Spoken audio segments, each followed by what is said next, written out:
The legendary blacksmith with unparalleled power has been going around creating unique and legendary items that no other blacksmith has ever managed to create. Two men sat down trying to figure out who this mysterious blacksmith was. What fascinated one of them the most was despite being a blacksmith, there was no information about how he got his resources to craft these powerful items. There was only one guild who knew who this person was, and that was the Tzedakah Guild, but unfortunately, they disbanded for some apparent reason. With no information about whom this blacksmith sought to gather the materials for his items. There could only be one answer, and that was the blacksmith himself gathered these items, which would be nearly impossible since blacksmiths aren't suitable for combat. Somewhere far away on the battlefield, 7 players leaped into action into a horde of monsters and slaughtered them all with their magic, archery skills, and swordsmanship. But there was one person who was missing from the group, someone so strong who had a variety of weapons at his disposal. He jumps over the monsters looking at them but doesn't see them as monsters, only materials. He drew his sword and eradicated all the monsters that were beneath him by just landing. It turns out that he is the best swordsman alive, or maybe he is the best wizard as he turns and kills all the monsters using magic.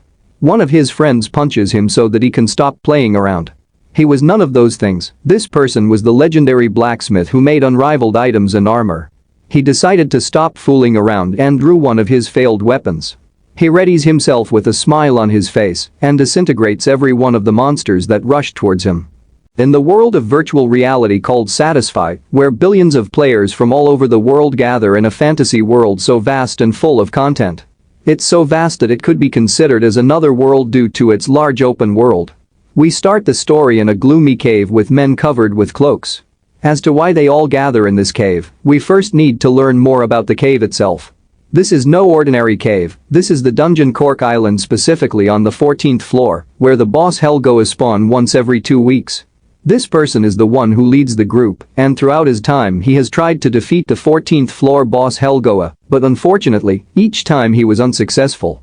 This led him to strengthen his equipment and level up himself and his men, until they felt they were capable of defeating Helgoa. And today he came prepared with 8 of the strongest ranked players and 20 elite members of the Silver Knight Guild. Before they could begin their objective, someone walked into the cave with a similar attire to theirs. This is our protagonist whose identity is yet to be revealed. Each person stood there, waiting for a response from the mysterious person. Unfortunately, they were all met with silence. The one who leads the men had plenty of questions to ask this person, like his identity, his motives, and most importantly, how he was able to pass all the troops downstairs with nothing but a cloak and no equipment. Instead of asking for his identity and reason for being here, he took a safer approach, scanning his identity to see what he could find. All he could find was the name Grid and nothing more. This led to even more confusion because they knew he wasn't a ranker, since they couldn't find any information about him. The leader of the army screamed at our protagonist, telling him that this area was under the control of the Silver Knights, and due to the approaching battle with the boss Helgoa, they asked for him to return from where he came from if he valued his life. Grid removed his cloak, revealing not only himself, but also his armor, which had never been seen before. Grid, whose real name is Shin Youngwoo, but we will be calling him Grid throughout this story instead. The leader has had enough, and before he can order his men to get rid of him, a sudden explosion erupts from behind him. Helgoa has awakened, its flames were bright as the sun, and it held a spear-like weapon, but the head of the weapon was different. He engulfs his weapon with its flames, preparing to attack anyone that stands before him. They watched in terror as their fire resistance dropped to 50%. Helgoa swung his weapon toward all those in front of him. The leader, who stood in front of Helgoa when it was awakened, managed to not get hit by the attack, but the same can be said for his men. One attack from Helgoa obliterated half of his members. He sees now how inferior his army was. Even after raising his fire resistance to 86%, it still was no match for Helgoa Hellfire. He turned to see what happened to the stranger in the fancy armor, and to his surprise, he was still alive. Not only was he alive, he was unaffected by the flames. He continued to watch to see what he was up to.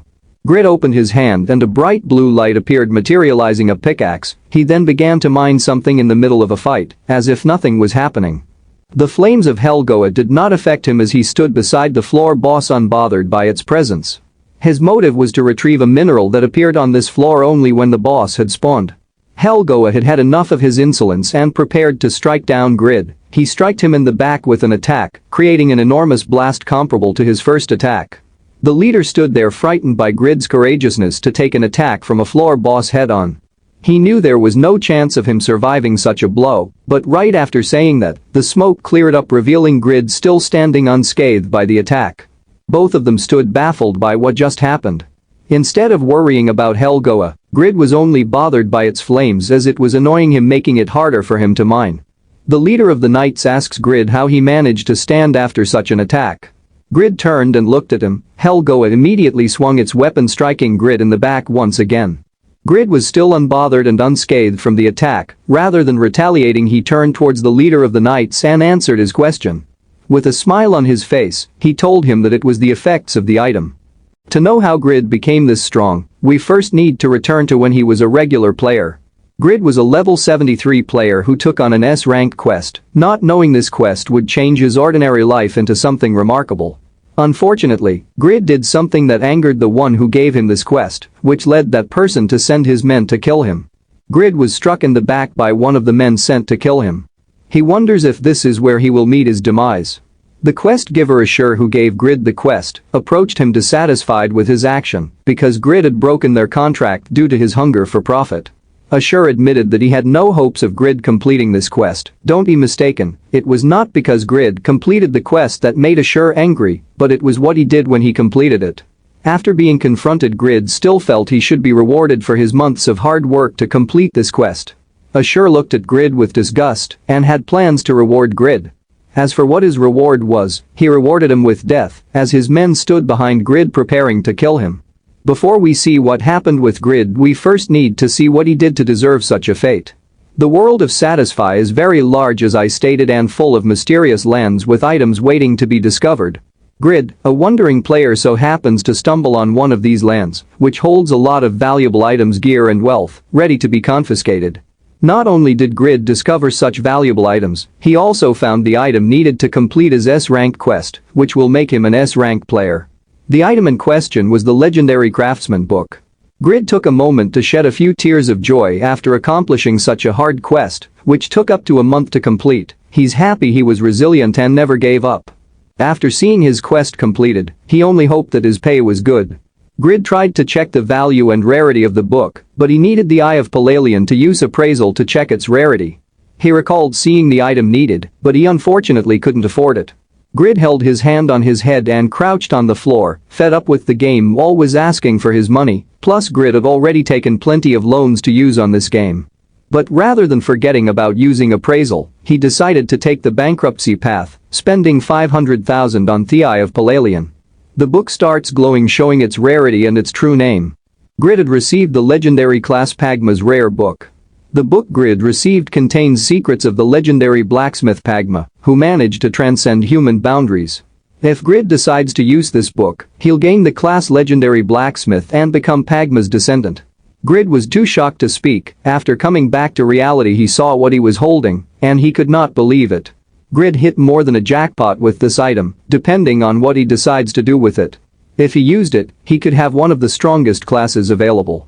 Sadly, the thought of using it hadn't crossed Grid's mind. He was stuck between two options, and that was to either sell it or give it to Ashur and complete his quest to become S-rank. Grid went with the first option due to his loans and how much he would acquire if he sold it, which was 100 million won. Because he was obsessed with the game, Grid lost a lot of friends and family members who considered him to be a waste of space. But that all could change with this book. He tried to log out of the game so that he could sell the item, but he couldn't. While doing so, Grid's quest was changed from Ashur's secret request to Ashur's anger because he tried to log out while holding the book. Ashur appeared angry at Grid for his decision, and for that reason, he decided to kill him and collect the book Grid holds by force. Now that we discover what Grid did to make Ashur so angry, we return to where we left off, right before Grid is about to be struck down. He remembers that he was also a player dodging the attack and sending forward a guardian shield to hit his opponent. The shield had zero effect as it shattered when it made contact with the men in the mask. He punches Grid so hard that it sends him flying away and taking half his HP, even after he blocked the masked men's attack. Ashur, whose level is 300, was not only strong by himself, but the men that came with him could be considered relatively comparable to him. Grid gave up as he considered this tragic event to be the cause of his rotten luck, but suddenly he remembered about the item that caused all of this to occur in the first place. It had Grid thinking about what might happen to the book if he dies. Will it disappear? Will it respawn? These are some of the questions Grid asks himself. With no other option, Grid decided that the best thing he could was to use the book so that it wouldn't go to waste. Ashur sees what Grid is about to do and shouts, telling his men to stop Grid from reading the book, but unfortunately, they are too late as Grid opens the book, activating its power. His skills and stats had been reset, and he successfully became Pagma's descendant. Grid also received a wide variety of buffs and skills which were immediately mastered. Grid also opens new stats such as composure stats, indomitable dignity, insight, and more. He also gained skills related to his new class, such as blacksmith craftsmanship, blacksmith appraisal, blacksmith patience, and blacksmith disassembly. Those are a fraction of the skills I named that Grid had received. The change was successful, and after hearing this, Grid confidence grew by a lot, and he obtained the title, one who became legend. All that confidence was quickly shattered because not only was his stats reset, but his level was also reset, making Grid a level 1 player who's unable to defend himself. Grid was then sliced in the head by a sword, ending him. Grid's tragic event had sparked the attention of the developers of the game. Lim Chiolho, who is the lead developer of Satisfy, was notified of a class change 5 minutes ago. We return back to Grid's situation with his level still at 1, with a minus sign beside it. The explanation for the minus sign beside Grid's level was due to him failing both Ashur quests. And for failing a quest, the penalty for the player will be losing 1 level for each quest they fail, and since Grid used the book, his level reset when he changed his class, and since he was level 1, you would think there was no level that could be taken for failing both quests, but the game took his level 1, making Grid a minus level 0, then it took another which made him minus level 1. Grid decided to call it a day here and return to his real world. As we see by his expression, Grid is drained and exhausted, but unfortunately for him, he has to face a more dangerous foe than Ashur, and that foe was his mom. The panel switches to the building of the Satisfy Operation Office, also known as the SA Group. The leading developer Lim Chiolho arrived to discuss the news of Grid's class change. The person who stood at the door was the operation team leader of Satisfy, Choi Nai. They arrived inside to discuss Grid's circumstances. Our protagonist Grid is like a glitch in the system due to some of the things he did which should have not been possible, such as receiving the quest Ashur's secret request.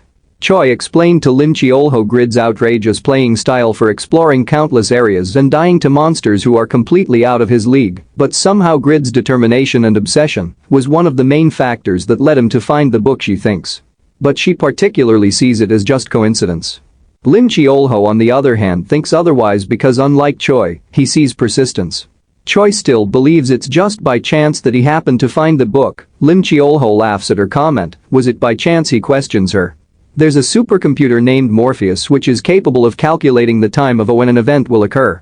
As for Pagma's descendant and North End Cave, those were estimated to have been discovered 2 years later. While Grid managed to find both of them before the estimated date. Lim Chiolho is saying this just to prove that Grid's actions were not to be written off by chance, but he isn't finished there. He started speaking on the topic of his minus level. Now we return back to why our protagonist couldn't receive Ashur's quest and why it was impossible. To receive Ashur quest, the player who volunteered to take on the quest would need a level of about 350 or higher to accept the quest. Not only that, but to unlock it also. Grid's actions broke this law as he bypassed both by not reaching the acquired level and also ignoring that he needed a certain level to even accept the quest. Chiolho is not finished there. He started speaking about Grid's minus level and how it happened, and the short answer was that he changed his class, which applied the standard legend penalty. And since Grid failed his 2 quests, he lost 2 levels, and combined with his level reset, he gained the minus level. And the most important factor of all this was a feature in the game that could be crucial to Grid's strength and the advantage he had over others. And that feature was players level 10 or below was unable to lose experience points on death, and since our protagonist was minus level 1, meant he had 20 more stats points over players, since players gained 10 points for each level they gained. Lim Chiolho said all this just to prove to his associate that this was no chance nor luck, rather he saw it as a necessary situation and skill. She immediately requested to patch this bug. Lim Chiolho doesn't think such a thing was necessary since they saw Grid as an inefficient user whom they had no intention of changing something in the game for.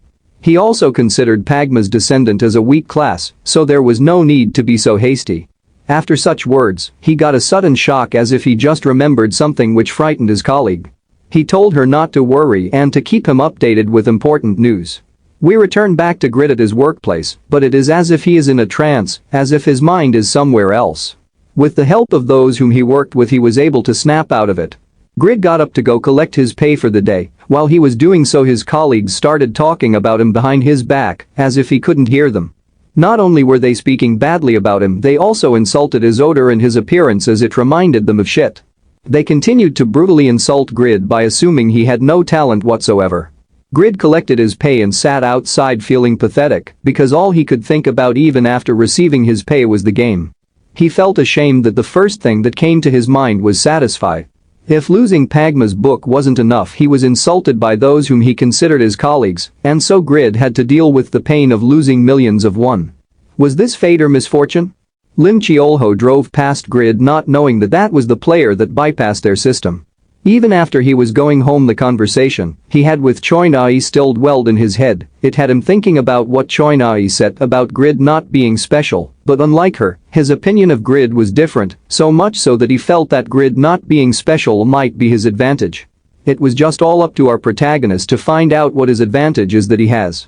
With nothing else left to do, Grid chose to head back into the game one more time. After Grid returned home, he entered his capsule to see what he got from using the book. While entering the virtual world, he made a promise to himself, and that was to make a profit from that book. Grid spawned in an unknown area due to being banished from Patrian Town. He walked further through this unknown terrain, hoping to find a landmark so that he could pinpoint his location and figure out where he was. He walked further, stumbling on the Yatan Temple, a place where they sacrifice people to their divinity, which is the one whom they worship. At the time Grid stumbled on this temple, someone there was being sacrificed. Grid sees that the temple he found was no ordinary temple. These temples are mainly level 150 dungeon, which means the enemies inside are very strong. He opens his window to check his level, hoping that his level reset was a bug, but sadly it was not. Instead of focusing on the downside, he scrolled through the things he gained from the book, and he saw benefits and also profits from these skills. Grid was happy seeing that he could use his enhancement skill to gain money. He then tried one of the gears he decided to sell but never did, and to his surprise, he managed to equip it, even after not meeting the requirements, which was level 60. Of course, such things don't come without drawbacks. Grid gear capabilities were diminished as his weapon attack power and effects were decreased by 30% to 50%, and the same remained for his armor, but with only a small difference of 20%. Even so, this was still game-breaking for Grid, because he is a -1 player who has a huge strength difference from other level 1 players, due to his sword having an attack power of 200 and his armor with 130 defense. Grid felt amazing and spaced out again, forgetting where he was at. His game instinct suddenly kicked in, and he remembered that he was in no place to be acting in such a manner. Grid began to watch closely at the Yatan believers sacrificing an NPC. To avoid ending up in her situation, Grid got up quickly to leave this place, but as he was about to do so, someone appeared behind him. He swings his sword without any hesitation out of fright. Luckily, the attack missed. The man revealed himself to Grid and introduced himself as Doran, the guard of Earlstein. Earlstein is the father of the girl who is being sacrificed. Her name is Irene, and she was kidnapped by the Yatans during Doran's vacation. Without even asking, Doran already felt Grid was here to be of assistance to him. Grid received a quest from Doran to rescue Irene within 1 hour, and Grid will receive 3,000 gold, which is equivalent to 3,600,000 won. There's also a low chance of Grid becoming Earl's son-in-law if he completes the quest, but the chances are low. If Grid fails, he will be minus level 2. As to why Doran immediately thought Grid would help him was due to this area having a status effect on players that caused them to be put into a state of complete fear, but Grid was fine and unbothered by it, which made him mistake Grid as a strong player.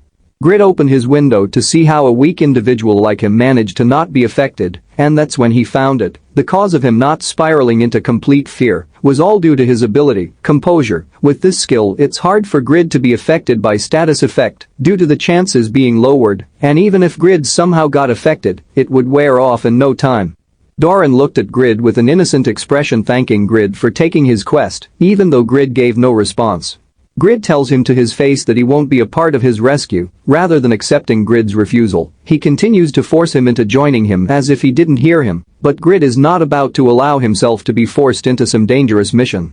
Doran finally opened his ears to Grid's response, but instead, he made it seem as if Grid was in the wrong, since he chose not to join him in the fight. The reward for this quest is tempting for Grid, but because it was an S-ranked quest that got him in this situation, he feared what might happen if he accepted another S-ranked quest. Doran, being the annoying NPC he is, hadn't given up, still eager for Grid help, just because he wasn't affected by the status effect in this area. Grid yelled at him, telling him why he couldn't help him, and both of them went back and forth with one another. One was telling the truth, and the other didn't want to listen to the truth. Their back and forth led to something terrible as Grid accidentally tipped over a rock, killing one of the Yatans, which forced him to take the quest. The Yatans wasted no time and rushed toward them both with murderous intent. And Grid was now tasked with rescuing Irene. Seeing their humanless expression sent chills down Grid's spine.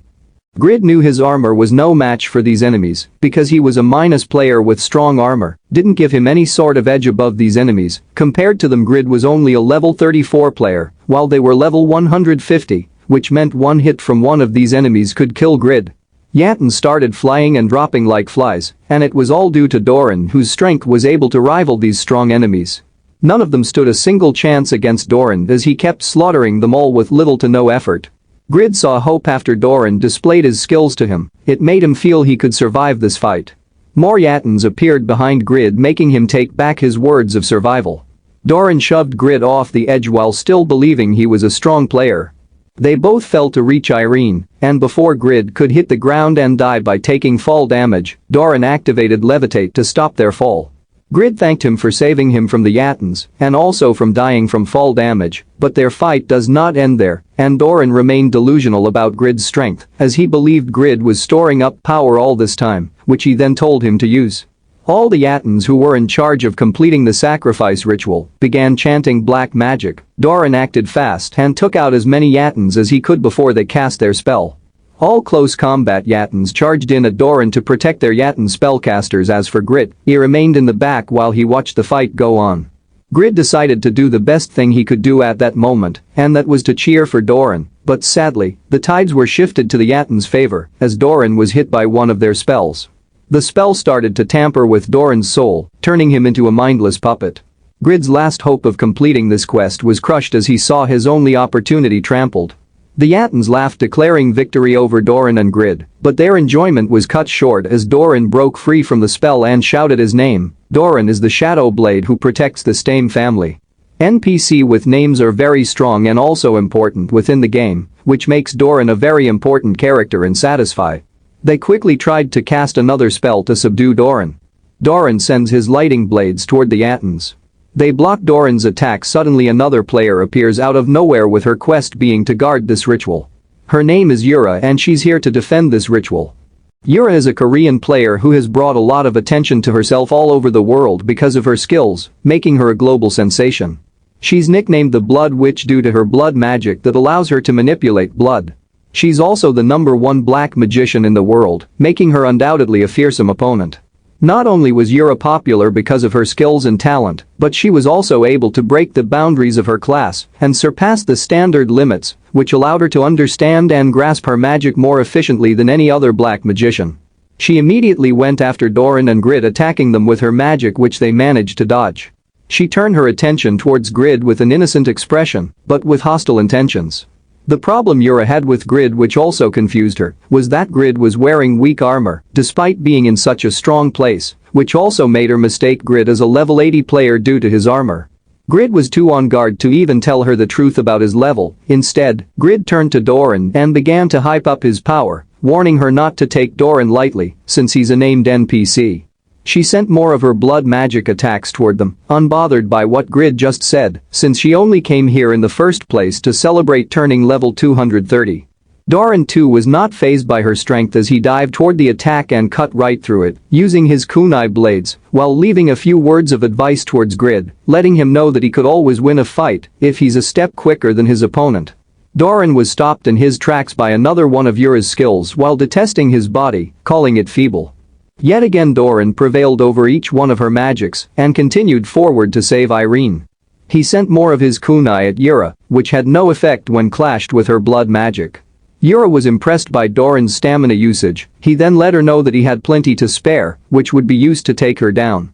Doran suddenly sensed something was off, and he looked up to see Yura's magic levitating in the sky, as she was never trying to aim at him, but only to cause a diversion from her main attack. Yura activated the attack and started draining Doran of all the blood in his body. Grid stood by watching what was unfolding, as he stood there unable to do anything but watch and worry about what might happen to himself if Doran dies. The spell Yura used was an advanced skill that took 30% of her mana, which made her even more confident, and she jumped to conclusions. Suddenly, Doran began to resist her spell with the help of the ring passed down to Doran to protect the Stein family. This ring gave Doran the ability to use the level 220 Mesmerize skill, which allowed him to gain unlimited defense against attacks for a short duration. Grid was confused as to how Doran managed to survive, so he explained how he endured the attack and the cause of his survival. After hearing that a ring allowed him to survive such an attack, Grid immediately asked Doran for his ring, which of course he didn't give him. Both stood on guard as the fight wasn't over just yet. Doran sent more kunai, while Yura kept blasting them away with no effort. But it was becoming a hassle for her, so she decided to end this quickly with her strongest magic, but once she uses it, there will be a huge drawback, as the attack will take all her mana. This could leave her in a vulnerable state, but since there was only one that she considered strong enough to give her trouble once her mana is drained, so she excluded Grid. More Yatans respawned, and even though Yura didn't want to use them to finish her quest, she had to if she wished to complete her quest. Yura began chanting her final attack, and she let loose a devastating blast called Dark Storm toward Doran. Could this be the end of Doran? As the blast came nearer, it seemed death was inescapable. Out of nowhere, Grid jumped into the blast to protect Doran. A huge explosion appears, but Grid is unscathed by the attack, and seeing them both alive shocks Yura, as she wanted to know who this person was. Grid HP was at 1% after getting hit by Yura's strongest attack, but the reason why he looked unscathed was because of one of the passive skills that he gained from his class named Life Extension. It allowed Grid to withstand any attack once his HP was low for 5 seconds, a powerful skill indeed. Grid is thankful to be alive. As for Yura, she couldn't comprehend what just happened, since she believed Grid to be a level 80 player, and his carefree smile ticked her off as she was eager to know more about Grid. Doran leaped off Grid's back to get a significant boost. He then repeated the phrase he told Grid about being a step faster than your enemy. Yura activated her crystal shield to guard herself from Doran kunai. She will soon reach the state where she can no longer fight using her strength. Yura turned to see what our protagonist Grid was up to, but Yura saw no one. That's when she realized Grid had left the game, not making a single move on her. She was confused as to what Grid was thinking when he left all of a sudden. As to why Grid left the game, it was not his choice, rather he had died by taking damage from Doran when he leaped off him to attack Yura, which ended up killing him and automatically logging him out of the game. He is now level -3 because of losing 2 levels and also dying 2 times in the span of 24 hours had made the game give him a 12-hour timeout. Grid became enraged at Doran for team killing him with his foolish stunt. Back in the game, Yura is pissed off, mistaking Grid log out as a sign of sympathy by yielding his quest to her. Now Grid has created another enemy, and this time it was with one of the strongest players in the game. It's the next day, the day an unknown user shook up the Satisfy community. Grid woke up still angry at Doran for killing him. He also hadn't forgotten about what Yura did and begins to blame her for causing all of this and ruining his happy ending. But Grid had to accept the reality that the strong always devour the weak, especially in video games. So instead of forgetting about it, Grid did what any other enraged gamer would do with a mentality like his and started bad-mouthing Yura online, calling her personality rotten and that she isn't as good-looking as her in-game character, and most importantly about interfering with a low-level player quest. Grid's sister walked in on him thinking he had gone crazy. Her name is Shinsei, a 17-year-old 10th grader. She complains about the condition of his room and how stinky and disgusting it is. She then started to help clean it up, but Grid told her to stop. She walked over and asked Grid if it was true that he could make money from this game. Grid replied by telling her it was possible if someone played seriously, which would then make them successful. She looked at what had caused Grid's creepy smile, and that was when she saw all his messages about Yura. Grid blamed it all on his hand, but she walked out disappointed in him. Now that Grid was home alone, he started watching content related to Satisfy. He clicked on a video related to the Yatan temple situation. The temple was destroyed, and no one knew what caused all the damage.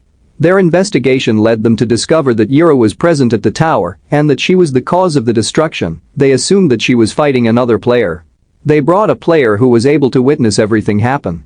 How this player managed to arrive at the fortress was due to him being chased by a monster, and that's when he heard a loud sound coming from the temple. He decided to investigate, and that's when he saw Yura used a powerful spell on another player. He suddenly went off topic and started talking about Yura's real-life beauty instead of what happened in the temple. He continued and told them that Yura's ultimate attack that she sent did not affect the player she was fighting. Not a single scratch was seen. The news reporter is surprised and asks if he recognizes the person, since only a famous ranker could do such a thing. He told him he died from a falling rock while being distracted by her beauty. Grid watched speechless. He couldn't believe he was on the Satisfy news. He immediately got up and tried to cash in some cash by calling the news center to report himself. They ask for his name and Grid tells them, including his level, and he tells them without any consideration, which they then hang up on him, which was understandable since it would be impossible for a -level 3 player to survive Yura's most powerful attack. Furious, Grid once again blamed all his bad outcomes all on Yura. The news reporter started sharing the last video footage they managed to gather. We saw Doran walking out with Irene badly injured. Even after Yura was diminished of all her mana, she still managed to kill Doran with what little power she had remaining. Grid felt a little sorrowful seeing that Doran didn't make it. But Grid, being Grid, was also worried about the ring he had and what happened to it. Grid decided to take a quick nap, but something on the TV caught his attention. It was the player Katz, a level 203 warrior who is also the son of a large corporation and an arrogant person. Even though he is an arrogant person, Katz has something special about him. He was able to climb to ranks 53rd in a short amount of time and reach level 30 in 3 months. And he's here to spill his secret. Grid got up quickly after hearing what he heard on the TV. Leveling up is very tedious and long. It took Grid a year just to reach the level 70. Before Katz spilled his secret, he wanted to know if Yura would be seeing this. After being told this is the Korean program, he turned to declare that he would surpass Yura and crush her pride, becoming the next top ranker. Even Grid, who hates Yura, knew that he was speaking crap. Katz told everyone that is watching his secret, and it was all due to the sword he wielded. There's also something apart from his sword that played a part in his fast growth that he will soon mention. Grid doesn't see why this sword is so special. Katz activated the power of his class, modifying his sword with a ghastly aura. It was not just for special effects, rather Katz's class gave him the passive ability to modify any weapon he wielded in his hand, allowing that weapon to absorb life force from his enemies. No one had ever heard of this skill except for now. This class is called Blood Warrior, which was the cause of Katz's fast growth, allowing him to end fights quickly and level up faster than others. Grid became intrigued hearing that a class could make a player achieve a lot, which made Grid want to learn more about his class. Grid returned to the game and spawned at Baron Village, the village where he took Ashur's quest. All over players gathered seeking strong allies to venture on a quest with them, while others were seeking allies for raids to mine Blue Orge Alchem.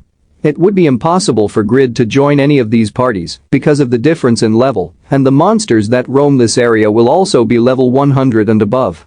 Grid saw a carriage that could take him to a safer and more suitable village that could accommodate his level. The man who's in charge of the carriage recommends Winston Village, a village for weak players like Grid. But he charges a hefty price of 10 gold just to get Grid there. Grid checked to see how much gold he had, but unfortunately, Grid had no gold. Before he can tell the carriage owner about his issue, he tells Grid to get lost. It seemed plenty of players had used a trick to deceive the carriage owner when they did not have enough gold by telling him they had a sick mother. He asked Grid if he was going to say the same thing, which Grid responded with a yes. Grid lay next to a wall feeling defeated by capitalism. Grid started to break down from frustration and past events, especially with what Ashur caused when he forced Grid to use the book and change his class, reverting Grid to a level 1 player. Grid once again remembered the rarity of his class, and he finally decided to put it to use. He opened his window to see what the Pagma class had to offer.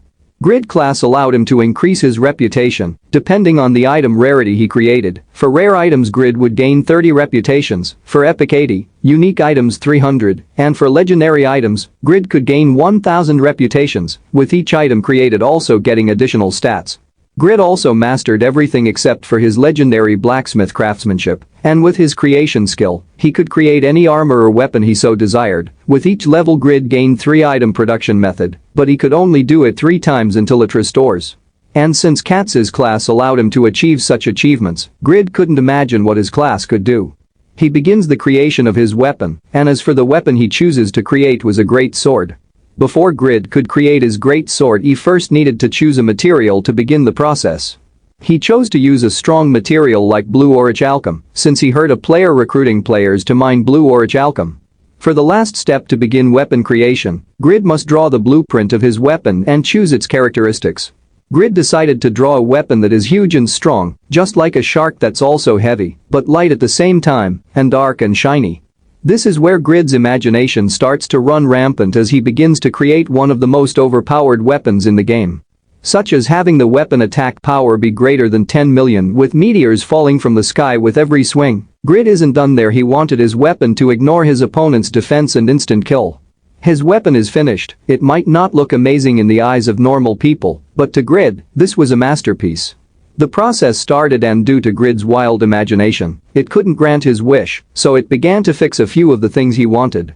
The information ran through Grid's head, allowing him to understand the information that was surrounding the sword. Grid is in disbelief. He feels like he is a real blacksmith. Instead of 10 million attack power like what Grid wanted, the system changed it to 1820, which was still impressive. It also came with 1090 durability, 80 defense, and 50 agility. What is left now is for Grid to obtain the blue orichalcum. Something caught Grid's attention. It was the condition to equip this item, which needed Grid to be level 300 and a strength of 5,000. This is almost impossible for someone like Grid to achieve, since the number 1 ranker wasn't even level 300, only being level 250. Grid crouched down, feeling defeated once again by what he had created. It wasn't over for Grid just yet, because his class gave him the ability to equip any item, while ignoring the condition with a minor drawback. But Grid still needed to get the blue orichalcum, and the best way to do it was to join a party and grab and go. He walked over to the party that was going to mine blue orichalcum. They rejected Grid's request to join them since he did not meet the requirements.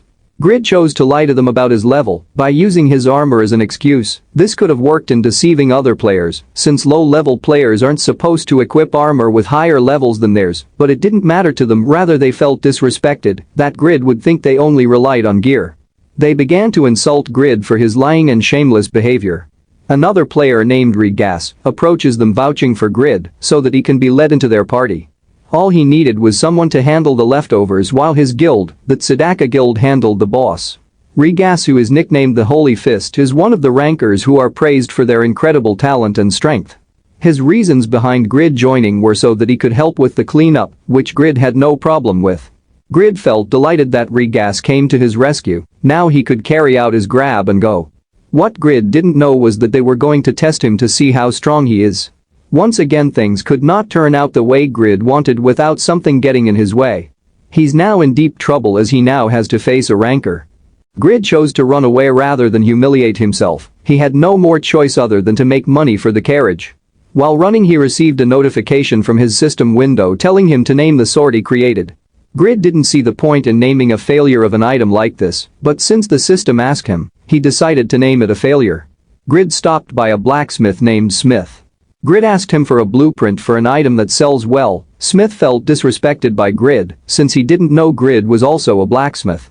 Grid kept on insisting, but Smith still felt Grid was belittling the handiwork of a blacksmith. Rather than hearing him out, he tells Grid that those who look down on other people and their properties are all the same. They never done anything properly with their own hands, and not to waste his pointless persistence here and leave. Grid left his establishment and started crying at how badly things have been turning out for him.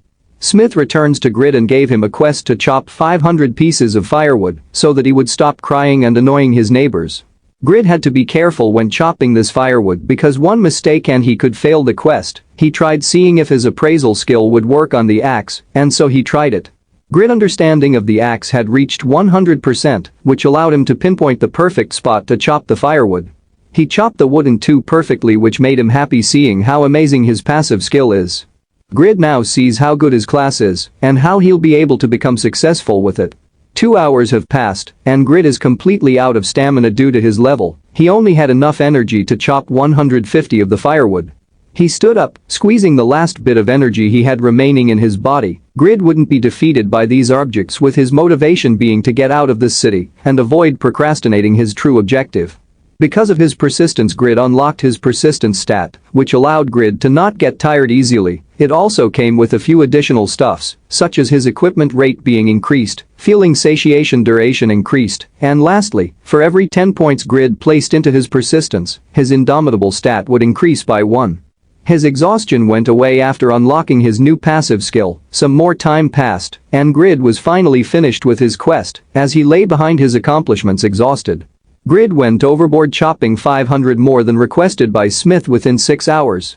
Grid finally tells him that he's a blacksmith, which he doesn't believe because of Grid's scrawny body. For Grid to convince him that he's truly a blacksmith, he tasked him with yet another mission. This time Grid must mine 80 ores of iron. Once finished he will be convinced. With that amount of experience point Grid will be able to reach level 0 and finally start to level up. He arrived at the mining cave with his pickaxe. He was all out of energy when he reached the cave because of his level and the heavy armor he was wearing. Grid gets ready to mine the irons, but first, he needs to speak to the men who are already there so that they know he is here to mine for Smith. Similar to Smith, they did not believe Grid because of his lean figure, which would not be seen as a body someone who mine would have. They had no time to adjust the quantity, so instead they pointed to the corner where he would be mining alone. After they sent Grid to the corner they heard a loud noise, so they turned around to see what was happening. Ores began pouring and flying everywhere. It was all caused by Grid. Both men could not believe it. The scrawny guy they disrespected was doing something they could not while still in his armor. Even though Grid looked fine, his body felt like it was about to break, but he remembered what Smith said and continued mining as many ores as he could as everyone watched Grid's amazing skills, with only being able to applause to his incredible mining skills. Grid laid down his pickaxe. Because of his incredible persistence, Grid had mined more ores than was asked of him. He screamed out loud. Why did he scream? It was because he had finally reached level 1. Grid returned back to the blacksmith location, but before he gave Smith his ores, he decided to check his system window and see how many stats points he had. And that was when he saw it. Grid had 40 stat points despite being level 1. With some further thinking, Grid finally realized that the reason he had 40 stat points was because he was a level -3 player. Remember, players could only gain 10 stat points for each level, and since Grid was a level -3 player now, he had now accumulated 40 stat points, which gave him an advantage over most weak level players. He returns to the blacksmith, and after he finds out Grid completed his quest, his attitude changes in a weird way. Grid's affinity with the blacksmith had increased by 60, increasing his reputation in the barren town by 200. Grid felt a bit uncomfortable. Suddenly Smith grabbed his hands to try and calm Grid down.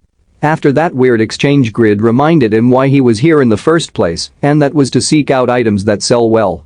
Smith hadn't forgotten. He grabbed the item he prepared for Grid, and that was the Jaffa arrow, which he thought should be good enough for Grid's first item.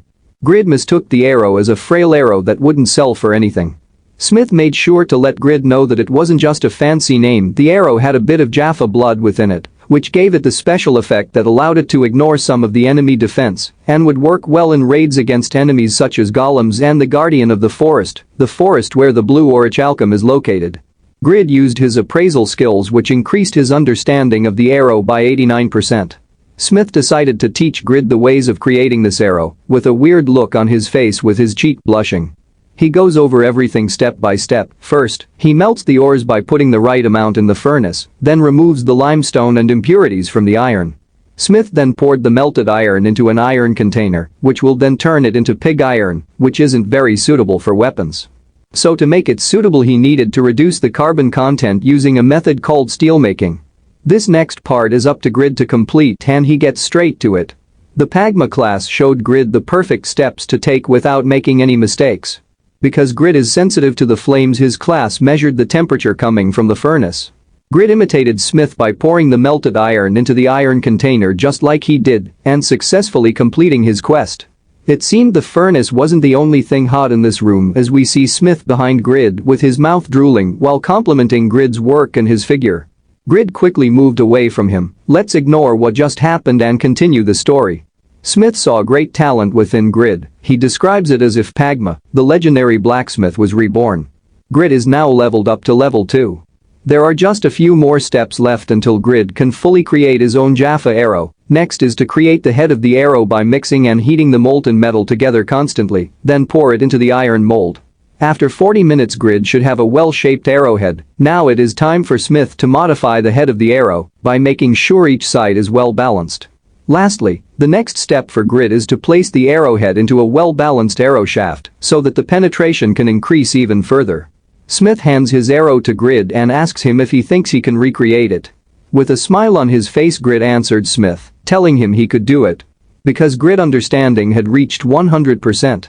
He began to create his own Jaffa arrow, while Smith stood far watching Grid's exceptional talent. Hopefully, he doesn't get too excited. He forgot he didn't show Grid how to make the shaft of the arrow. Grid tells him it is fine, and he'll make it himself. Grid looked at the list of items that had reached 100% understanding, and arrow shaft was one of them, so there was no need for Smith to show him.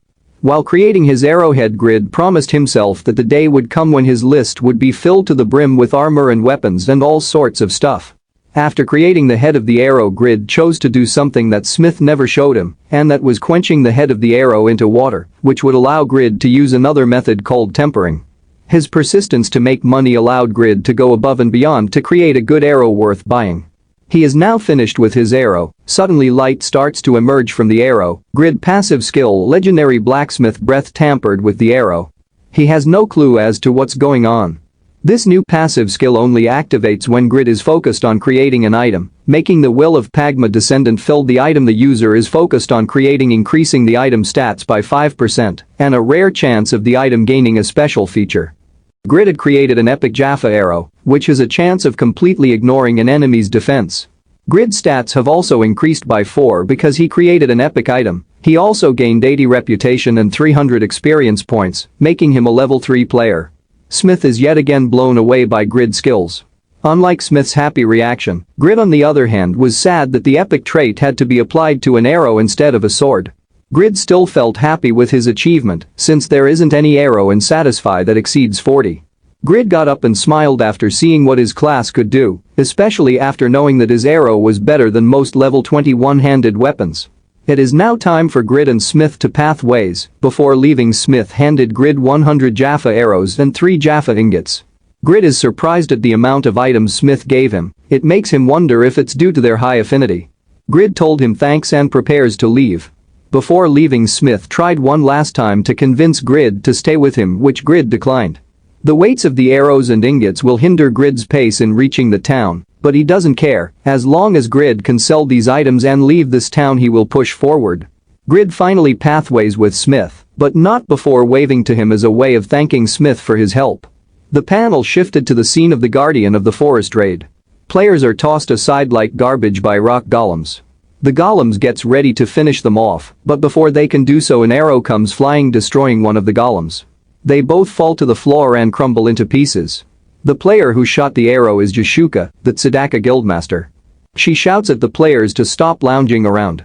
Regas, a member of the Tzedakah guild, dived into action with 2 other guild members, Tobin and Vantner, by his side. The rest of the players who were with them died to the golems. Even though they accomplished their objective, Jashuka is still disappointed in the dying players who died to the weak enemies. All the remaining survivors gathered around to check the loot they obtained. They had gained 30 black iron, 7 ores, and 1 blue orichalcum. Sadly, they didn't receive the amethyst shield because of the low chance.